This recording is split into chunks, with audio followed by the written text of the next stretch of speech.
Nach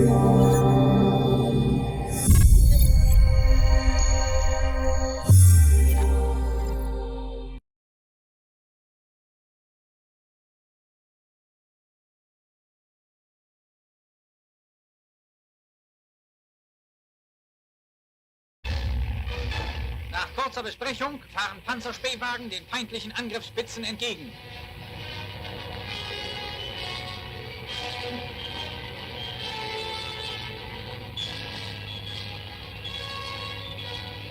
Infanteristen in Bereitstellung. Speere, Pack und Flak nehmen den Feuerkampf gegen angreifende angloamerikanische starke Panzerkräfte auf. Die Rauchsäulen der getroffenen Panzer steigen zum Himmel.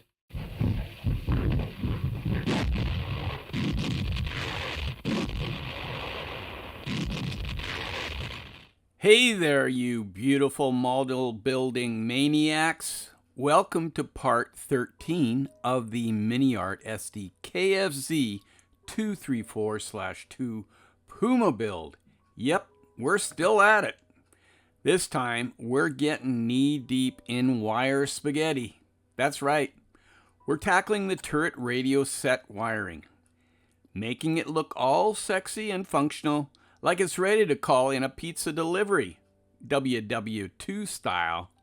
Oh, and we're hitting up some other stuff too, because, you know, I've got a whole lot of plastic to glue before I can call this thing done. Grab your tiny tweezers and sarcastic wit, and let's shock some life into this bad boy.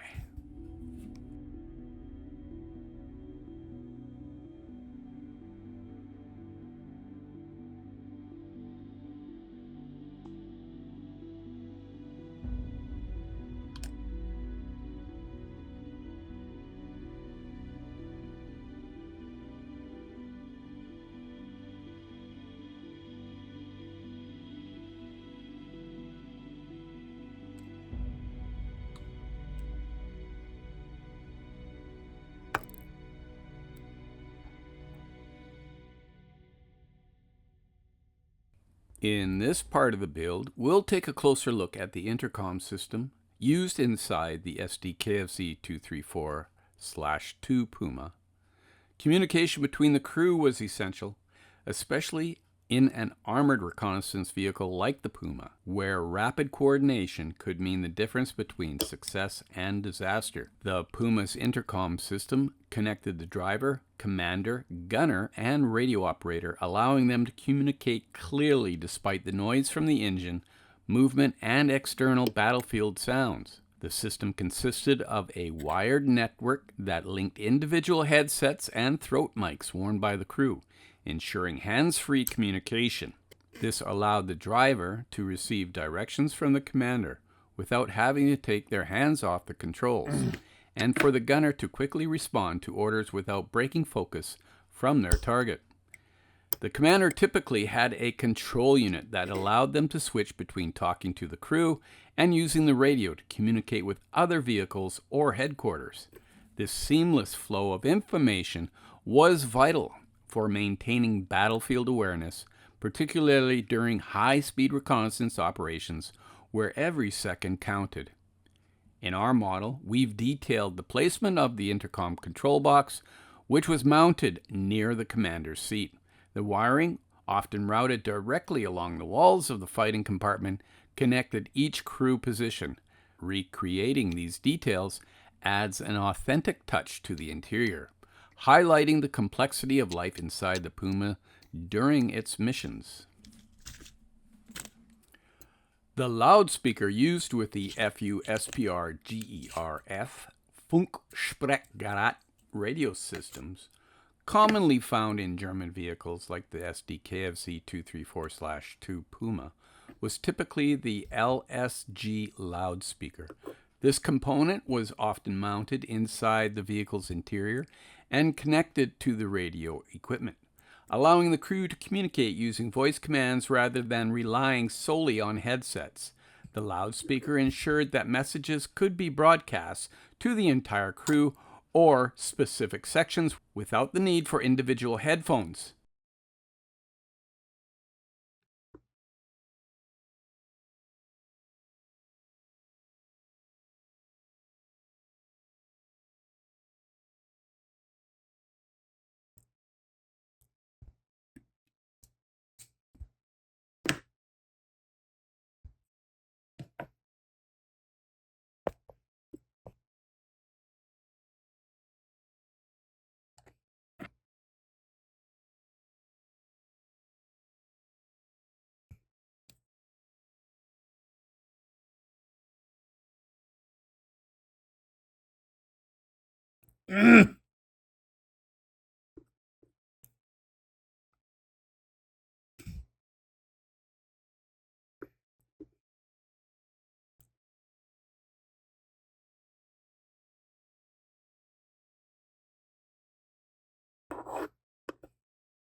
So yeah, just to be clear, these little tiny boxes are a bit confusing because they could be the ones that are part of the antenna system, or they could be like the intercom hookups for the headphones and the throat mics. And what's confusing about it is the ones for the antenna should only have one opening on either side. But this one's got one opening on one side and then another two on the other side. And I went with them being like plugins for the headphones and throat mic, which might be wrong. But you know what? I checked last night and you can't even see what's going on in there anyways. So, I mean, it'll just look busy.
The Sdkfz 234/2 Puma, like many German armored vehicles of World War II, was equipped with two fire extinguishers to combat potential internal fires that could result from engine malfunctions or enemy action. The fire extinguisher used in the Puma was a standard piece of equipment similar to those found in other German armored vehicles, typically consisting of a small handheld bottle containing a fire-suppressing chemical agent. The extinguisher model used was often the Feuerlöscher fire extinguisher, type 1 kilogram or 2 kilogram, which were compact enough to fit inside the confines of an armored vehicle. These were typically filled with a pressurized foam or powder that could be directed towards the source of the fire. The extinguisher would usually be secured inside the fighting compartment. In the Puma's case, the fire extinguishers were mounted on either side of the turret on the fender, easily accessible to the crew in case of an emergency. In the Sdkfz 234/2 Puma, the fire extinguisher would have been positioned in a location allowing the crew to rapidly grab it in the event of an engine or fuel fire. The vehicle's powerful Tatra 103 diesel engine, located at the rear, had the potential for overheating or suffering from mechanical issues, making fire prevention a crucial concern. Additionally, the possibility of enemy shells igniting ammunition or fuel inside the vehicle added to the need for onboard firefighting capabilities. The extinguisher was a critical part of the Puma's overall safety equipment, reflecting the German Wehrmacht's attention to the vehicle's survivability. While not highly advanced by today's standards, the manual fire extinguisher provided a basic but essential line of defense for the crew when dealing with fires in close quarters combat situations.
All right, well, I use this stuff for the Dunkelgelb. So now I have to clear coat this, because if I don't, all that paint will come off when I go to put the decal on. All right, so here is the decal sheet.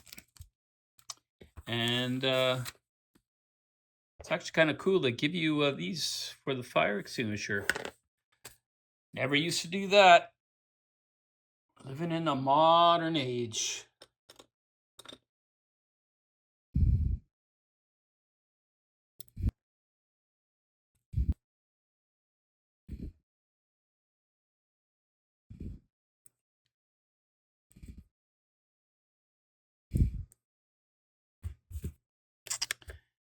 All right. Give this a clear coat. Now, let's just double check.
In this segment, we're looking at the thre radio, an essential piece of equipment in the Sdkfz 234/2 Puma. The thre was a German military shortwave radio system commonly used in armored vehicles during World War II for communications between units. The radio featured a robust metal casing to withstand the harsh battlefield conditions, and it was mounted near the commander's position, easily accessible for quick adjustments. It operated within the 23.5 to 33.3 megahertz frequency range, providing a reliable communication link over short distances, ideal for coordinating movements with other vehicles in a formation. One of the key features was its integration with the vehicle's electrical system, making it both powered and grounded directly through the vehicle's battery. This setup allowed seamless operation while the Puma was on the move without the need for additional power sources.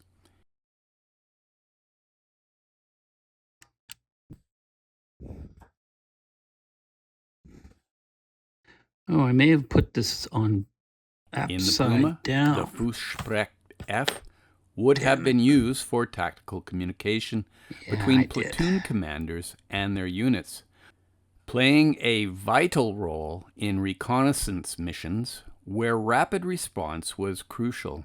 The set was also linked to an antenna system mounted on the rear, giving it a modest range that balanced well with the Puma's reconnaissance role. In our build, we've added the Sdkfz wiring and radio face, ensuring it looks accurate inside the vehicle's interior. Attention to detail is crucial here, from the dial placements to the cabling that connects it to the rest of the communication network.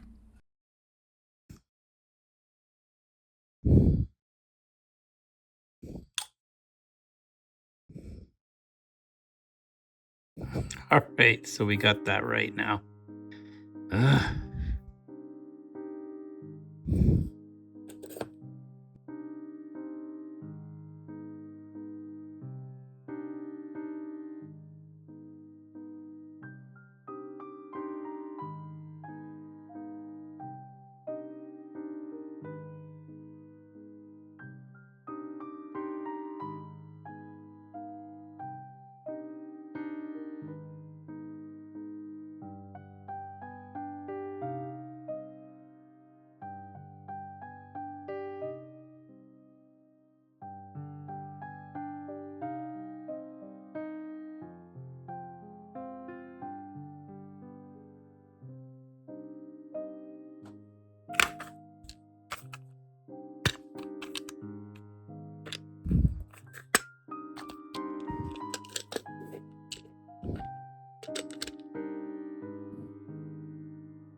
So I think this is a junction box for the intercom system, and I have no idea really at this point how everything should go together, so whatever. The Sdkfz NR20 was a standard intercom box used in various German armored vehicles during World War II, facilitating communication among crew members. Bordspreckenlang. The Sdkfz NR20 served as the central hub for the vehicle's intercom system, known as the Bordsprechanlage 20. This system allowed seamless communication between the commander, gunner, driver, and radio operator. Key features include amplification. It housed a Class C audio frequency amplifier utilizing an RV12P2000 vacuum tube to ensure clear audio transmission. Multiple communication modes. The system permitted various configurations such as separate radio and intercom communications or integrated modes where all crew members could participate in both intercom and radio traffic. Crew connectivity. Headphones and microphones for the commander and gunner connected the thre NR20 via junction boxes like the thre NR21 and thre NR22, enabling coordinated communication. Application in the Sdkfz 234/2. The Puma was a heavily armored reconnaissance vehicle featuring a 5cm L60 gun and a fully enclosed turret. While detailed documentation of the Puma's internal communication systems is limited, it is plausible that a form of intercom system was employed to facilitate coordination among the crew. However, the specific use of the thre NR20 in the Puma is not conclusively verified. In summary, while the thre NR20 was integral to the communication in several German tank models, its direct association with the Sdkfz 234/2 Puma remains uncertain due to limited evidence available.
All right.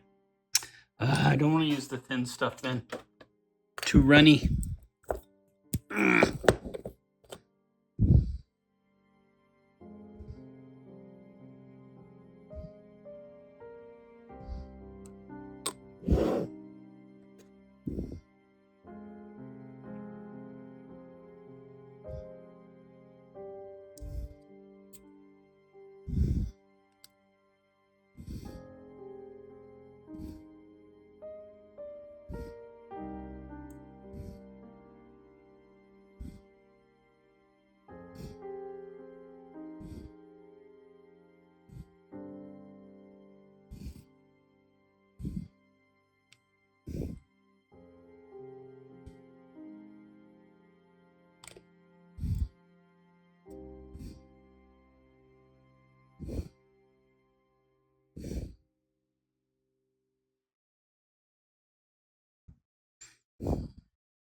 Shit, that's gonna break. I need to get some glue on there.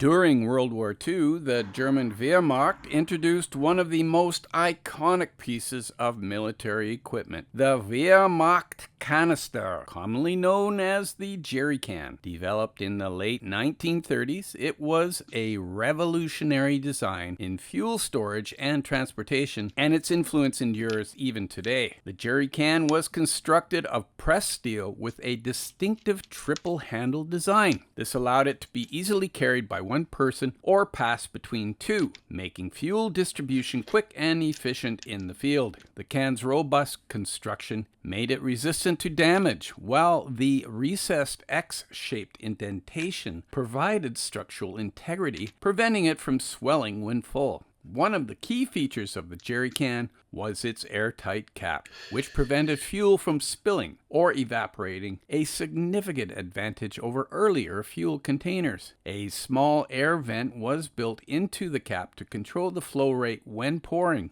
ensuring smooth and steady distribution. This design was so effective that Allied forces quickly recognized its superiority and began replicating it for their own use. The jerry can was vital not only for transporting fuel but also carrying water and other liquids. With its 20-liter capacity, it became a staple both for the German military and later Allied forces. Its utility and durability ensured that it was used long after the war ended. Today, the jerry can stands as a symbol of innovation and practicality, a testament to German engineering that helped keep armies on the move throughout World War II.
During World War II, the Wehrmacht relied heavily on a well-organized supply chain to keep its vehicles running, including trucks, tanks, motorcycles, and other motorized units.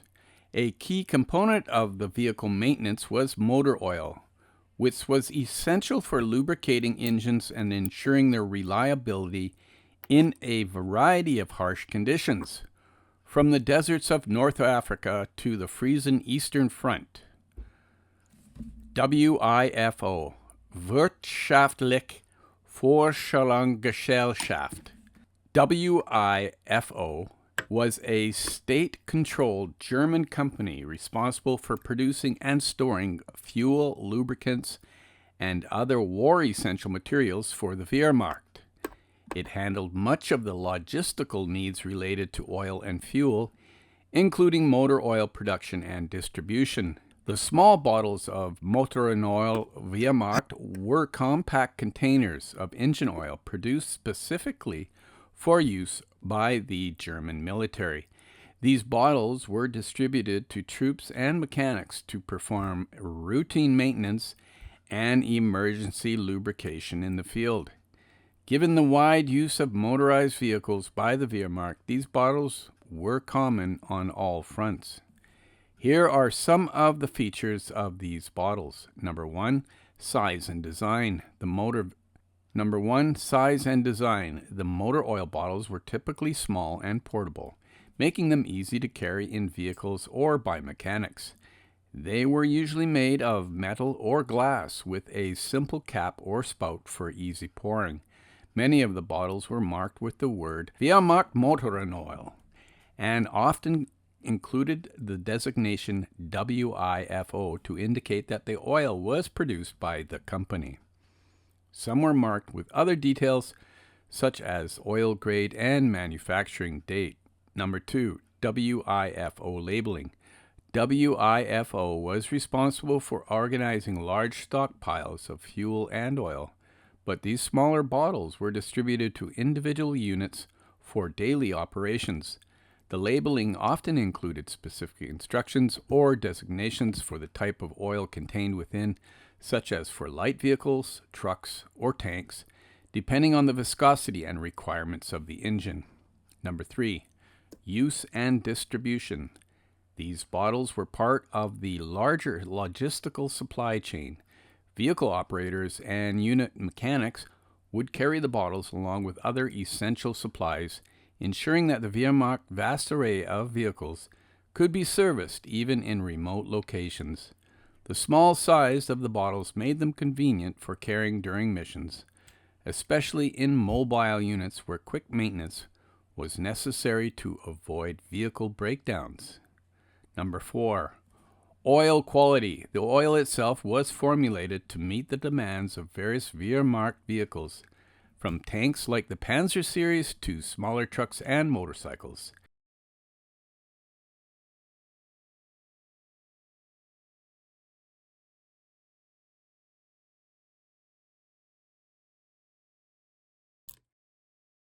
All right, well, I'm going to take this sponge, break it up a little bit, and I'm going to introduce some chocolate brown onto these jerry cans.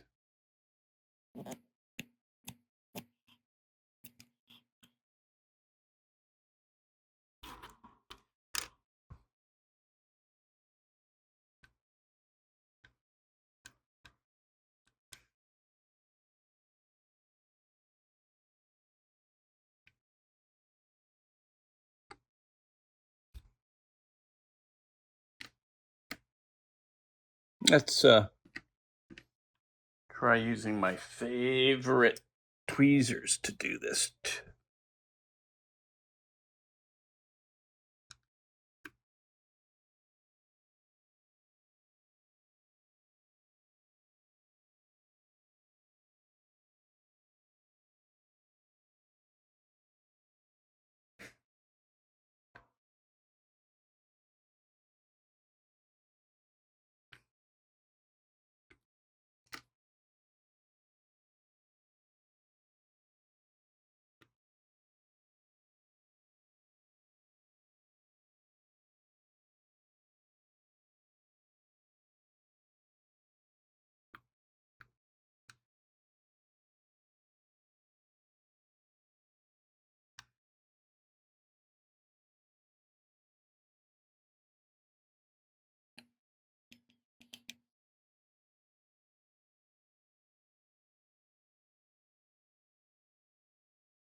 So they're all different.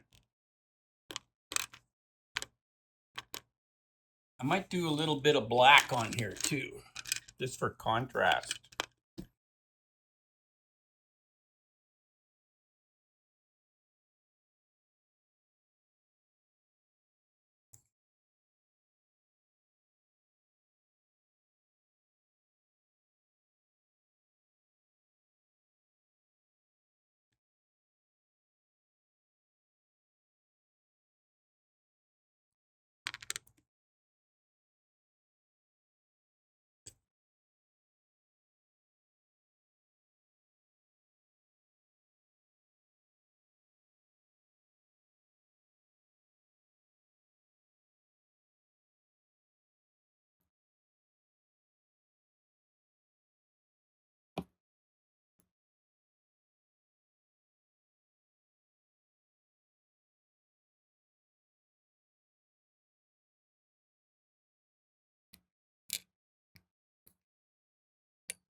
All right, I'm going to try using the fiberglass pen to do some chipping.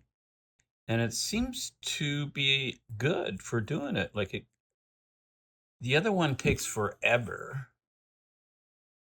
But this works pretty good, and I can control it pretty good, how much I want to take off. Because that's what you need. You need a stiff brush. You can't use a soft brush because it doesn't have any, what do you call it? Abrasiveness to it. So you can't really get the paint to come off.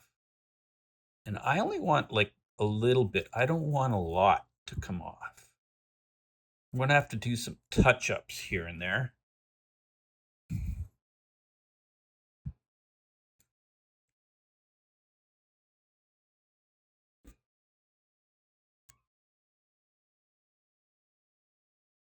Beautiful.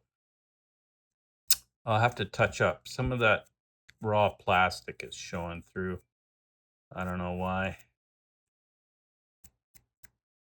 I maybe should have given this plastic a light sand or something.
Okay, so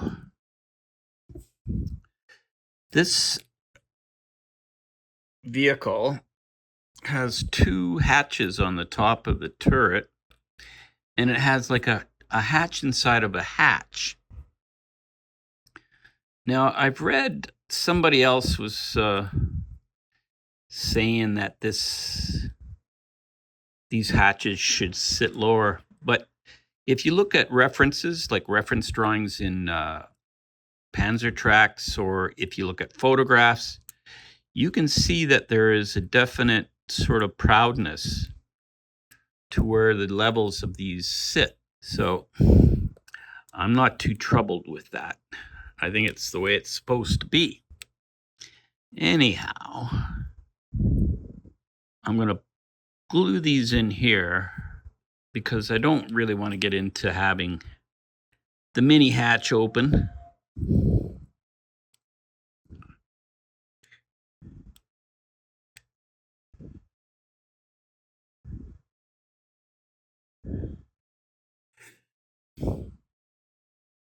All right.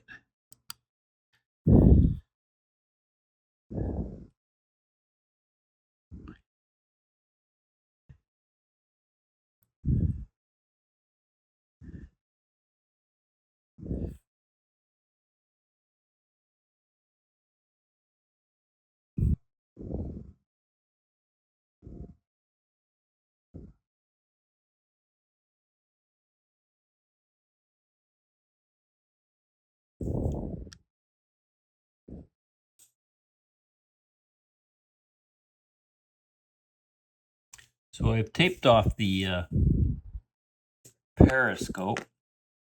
Got a round one too.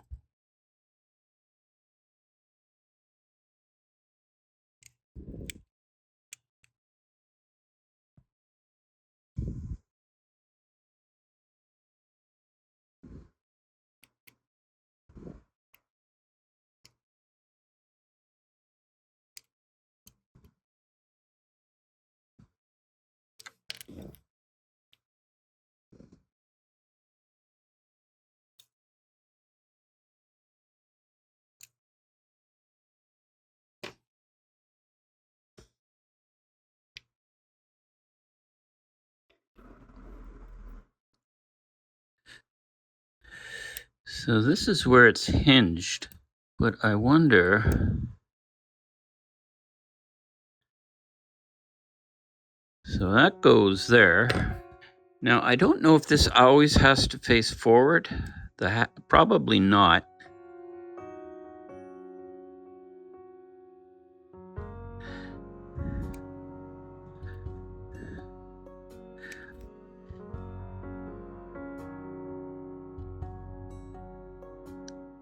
Get in there.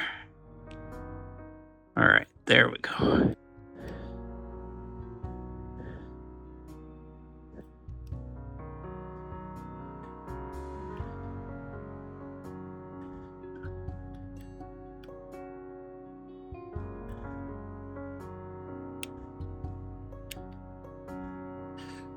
All right.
Okay, I think I've figured out how this all goes, and I think I had way too many wires going on. I think these are the intercom boxes, and I think what I have to do is with this one here, the Caston 20, I think it's called. I got to put that in there, and that gets plugged in to here, I believe. And then I need one wire there and one wire there. And then I'm going to call it. So yeah, all that work I did before is for naught, but I did learn maybe what to do. Anyhow, right? And I'm not sure what I'm going to do with all these, wires at this point. Anyhow, I think I'm going to glue the empty shell bag into place. So I'm just going to put it on there. I got to get my glasses on. Hang on a second. So the fit is really good as usual. Just a little Tamiya lubrication. Oh, look at that. You just about broke it.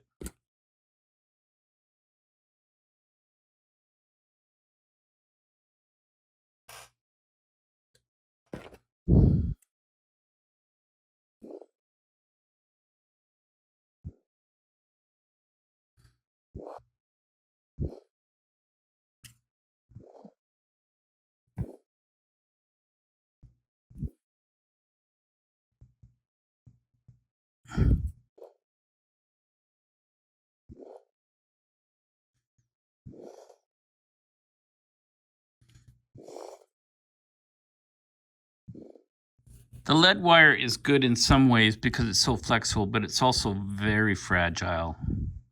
Got to find something different to use in the future. I should just absolutely remove these and then re-glue them in. Like I'm going to have to maybe re-drill out this, put the wire in tomorrow.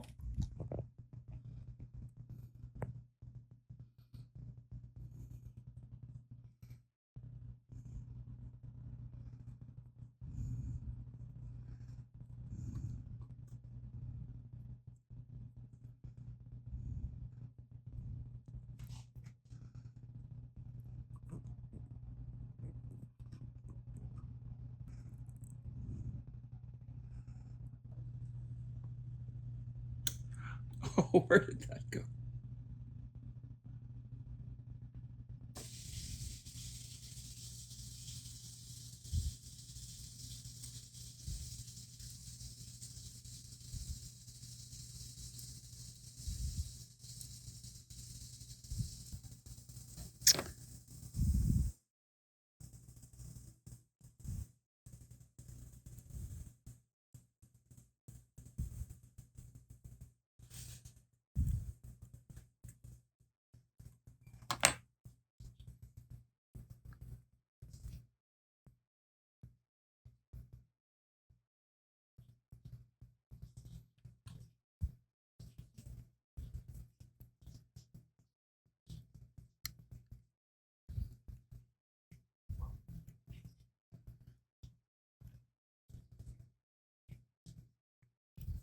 All right, now this one will go over here. I don't know.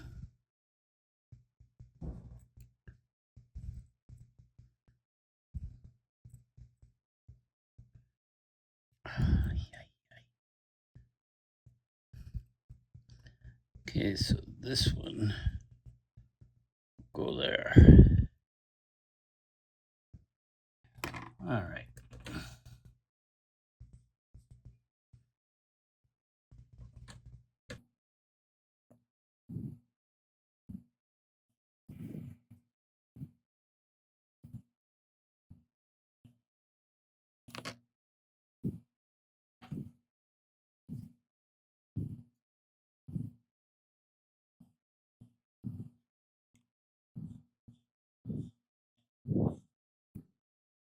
You want me to drive you?